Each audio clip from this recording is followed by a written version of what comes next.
Hey guys, thank you for watching. And I have to give a huge shout out to IsoTunes for continuing to support whatever it is you call what I do on this channel. Especially with their new product that they just launched called the IsoTunes Extra. Now I wear their IsoTunes Pro. I've been doing that for over a year now. It's noise canceling Bluetooth headphones. These guys have a 10-hour battery life, so they last for a super extended day in the shop. Now the new IsoTunes Extra has a different form factor with the wire connecting the two, and there's no over-the-ear wire for people who prefer something like that. It has a fairly rigid wire to hold this on the back of your neck if you find yourself taking your headphones in and out during the course of the day. Now I got IsoTunes to hook me up with a coupon code exclusively for my viewers. So use the coupon code down below for $10 off either the new IsoTunes Extra or my favorite, the IsoTunes Pro.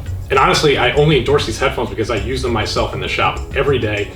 Way better than those gross, sweaty earmuff things.